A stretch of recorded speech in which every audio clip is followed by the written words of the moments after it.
deer blind. So one thing, a note on baggage, the short. When Lewis, Italian Mexican, goes to visit the Pantera's grave, Vinnie Paul, and of course Dimebag Darrell, he does sing Pantera over the grave. So it's got to be at least the chorus or some kind of Pantera song, just the chorus only, to honor them. And then he lays he tosses the guitar pick, and some drums.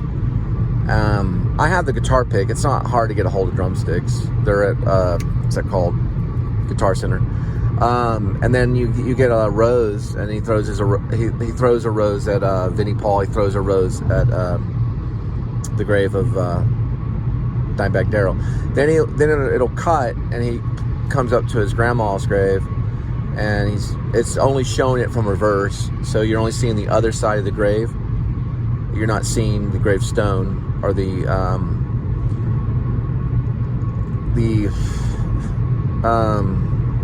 etching and the gravestone, the engraving and the gravestone. You're seeing it from reverse, so you're seeing behind the gravestone looking up, and he's talking to his grandma. Then when he lays the coffee cup and saucer down on the grave, that's in close-up, of almost an extreme close-up, and you can hear it lay on the grave from a reverse shot as he. Yeah, I don't know if we have to have the reverse shot, but we do have to have the extreme close-up of the cup and the saucer lying on the grave, and then it would go back to, or behind the grave looking upward, and him talking to his grandma, or his passed away grandma. Maybe he says something, maybe in Spanish. Does something. Maybe kisses something, like maybe one of the roses or something. Possible tear, maybe moment. And the whole time the rideshare driver's kind of next to him, kind of in a way, Prairie Home Companion, where the angel is always kind of next to him. And if you've seen Prairie Home Companion, it's just kind of I'm kind of eerily standing next to him, but my character's name is JC. So I like it. 30 minutes, a 30-minute short. Baggage starts DFW Airport, ends at Moore Memorial in Arlington, by Vinnie Paul's grave, Dimebag Darrell's grave, and of course the grandma's grave. And it's narrative fiction, and gotta have the coffee cup, gotta have the saucer, and gotta have that scene where he puts in the dry ice and starts sipping on it, and the coffee comes up. You don't really know the occupation per se of really both of them, but you hint that the rideshare drivers probably in some kind of rideshare program or something, that's off the wall. They do mention Uber, though. They talk about Uber. And then you also realize that the guy it has maybe a connection with Loving Coffee, and he claims, I think, worked for a Mexican coffee company in Mexico, but he's also coming out of Colorado.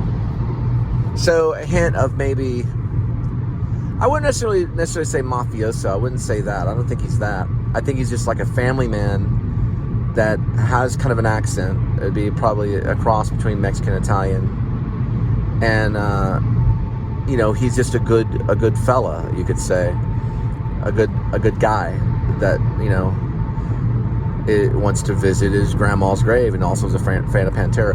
Probably maybe an artist. I also feel that maybe he was maybe at time a musician. I also feel that at time he may have been a magician, because of the box and the routine that he does. I think he's an artist. I think Lewis's character is an artist, and he has the coffee cup and all that stuff, because that's like a trick. It's like a magic trick that he pulls out to kind of share it with the rideshare driver to get him to kind of laugh. So I think that Lewis is once his occupation was probably a magician, maybe musician too, and then a fan of Pantera. an artist, basically, kind of, you could say. Lewis's character.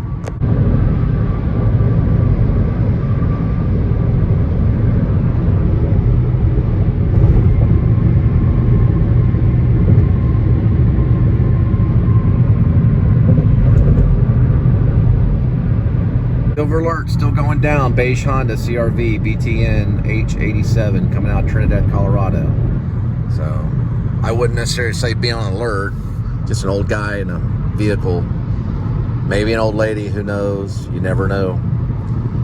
But a lot of times they're just trying to get them home. Yeah, I was thinking about Pet Taxi. Y'all got to read that. I know I'm not the best with grammar, but the story's there. I mean, I'd be so cool. It'd be so cool if Fred Armisen said yes. The character on it is Fred. I'd be so stoked. I think Fred is one of my favorites. Fred Armisen. His grandfather was a Japanese spy or a Korean spy. They've done the research if it was Japanese or Korean. It's Korean. It was a Korean spy, but for Japan. But anyway. It would just be so cool. He would have silver hair, a silver mustache. They're all the way from California. And like little glasses.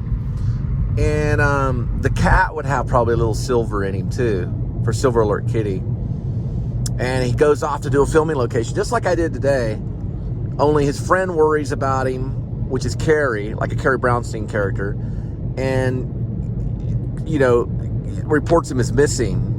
So they pull him over for a silver alert, because you can get pulled over for a silver alert. Maybe he was supposed to be homebound or something. We don't know all the answers to that.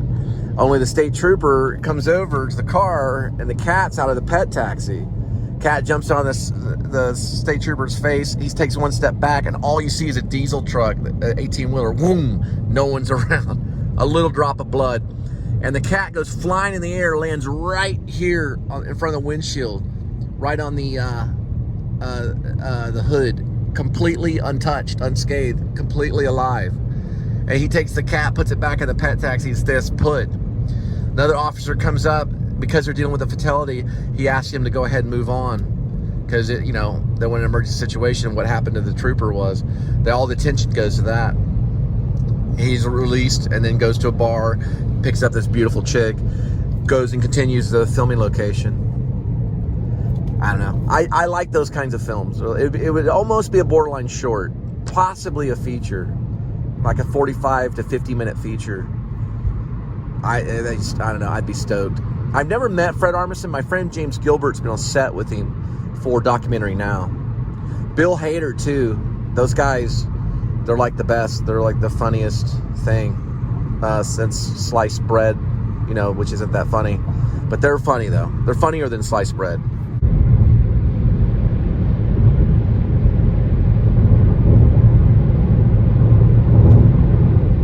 All right, we're passing a Buc-ee's off of 363 right here. Pretty good size. We're gonna get dimensions right here. We'll get some of it. Well, oh well. We gotta keep going though.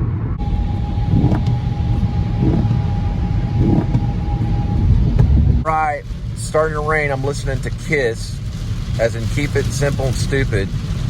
And it's Detroit Rock City. I don't know if I've heard it before. I was looking for I wanna rock and roll all night and party every day. But Detroit Rock City is what's come up.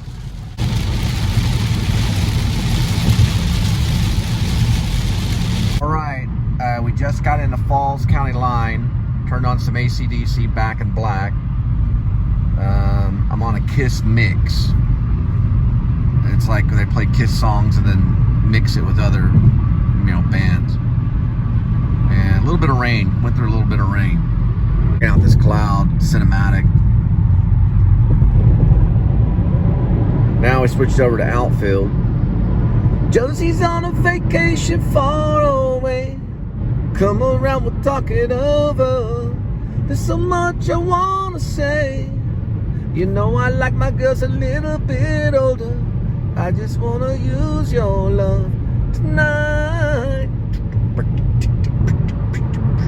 I don't wanna lose your love tonight. It's on a Kiss mix. Well, at least Kiss has some taste, you know?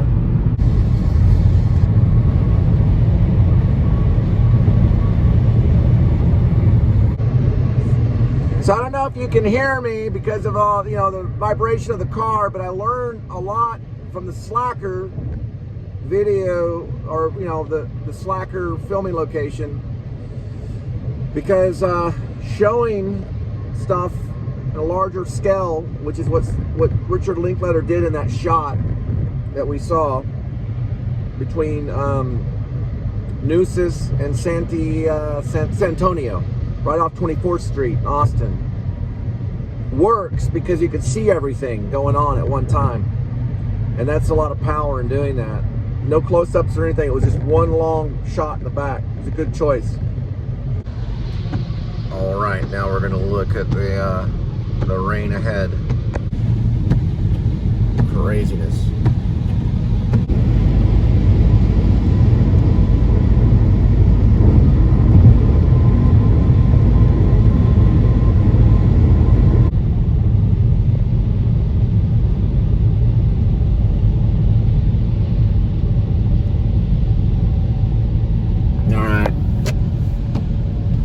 Let us slow down. Not a whole lot all the way from Austin. I don't know how much time that we have, but not too bad on traffic, to be honest. It's a 3-lane, 35 north. Yeah, this is the only one so far. And a little bit of rain. I don't know. Maybe it's a wreck. Maybe it's construction.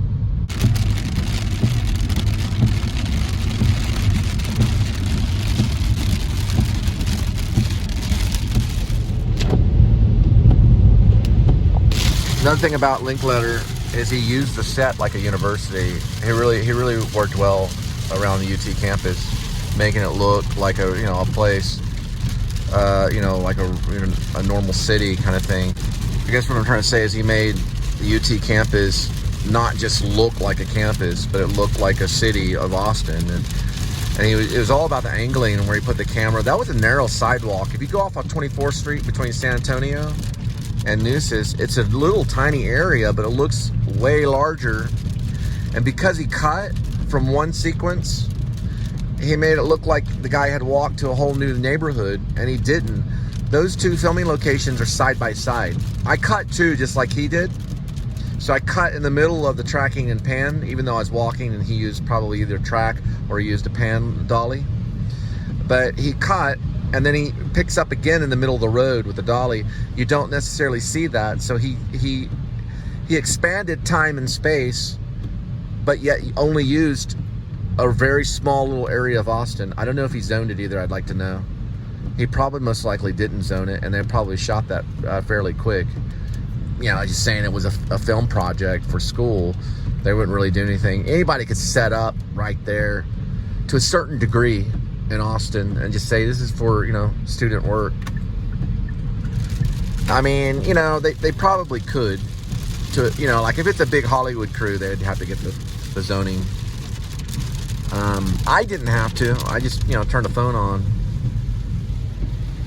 Here's another thing about Richard Linklater is that I don't know for sure if he was even in film school at UT at the time. He was connected to it, but he was a do-it-yourself filmmaker. Getting hit with a lot of rain right now. We're about 95 miles from Fort Worth. This happens to me every single time I get out there by Temple, headed to Austin. I get stuck in the rain.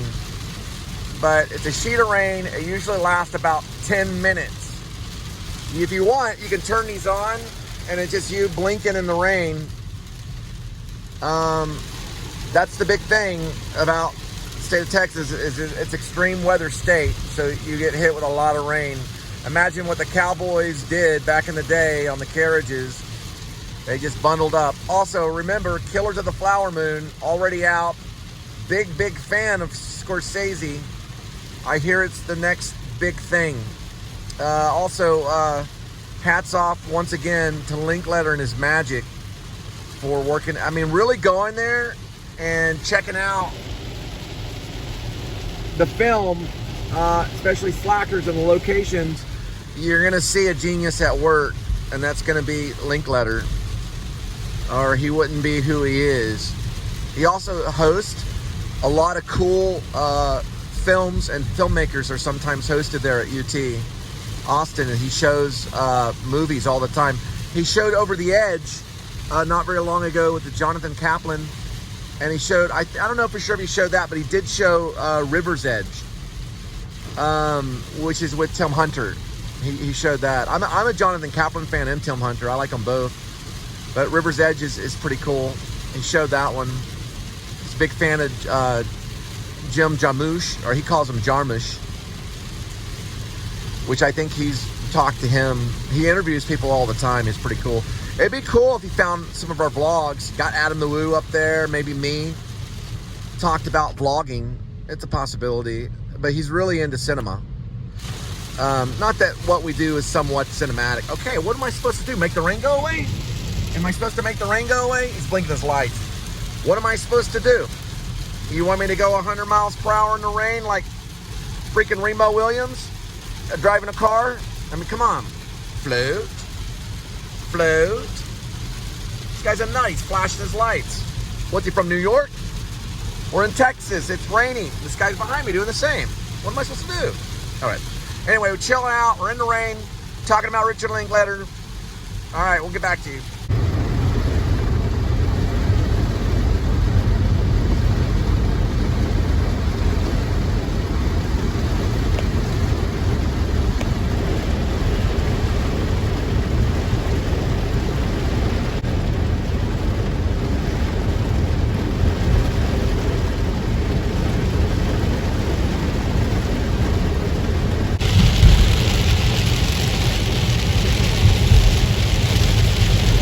By Spring Valley.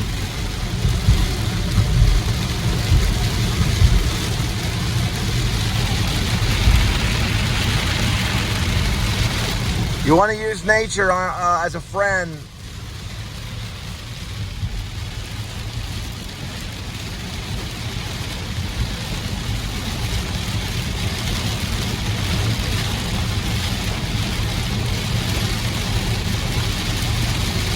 Oh, that's why they're flashing lights. Turn my lights on.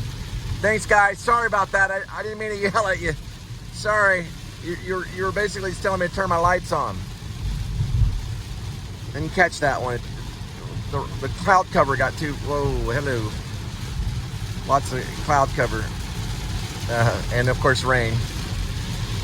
Well, he's got to be cloud covered in the rain. But, you know, it does rain sometimes without cloud cover. Could you imagine if it rained this much without cloud cover? You'd believe in God, wouldn't you? If it was raining this much and no cloud cover, you'd be flipping out. There's a Creedence Clearwater song about that.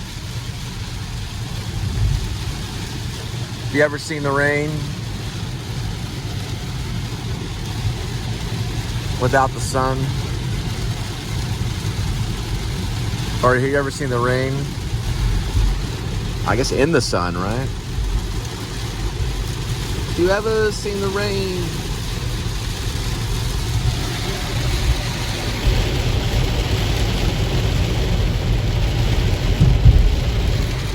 You ever seen the rain in the sun?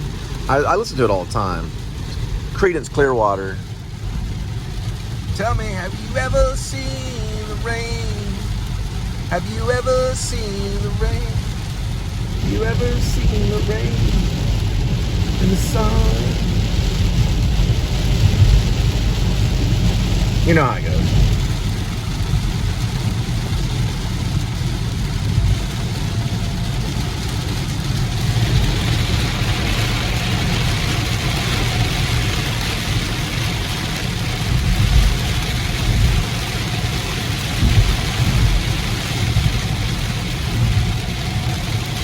Gotta go by O'Reilly sometimes, pick up a wiper blade. It's getting kind of raggedy wiper blade.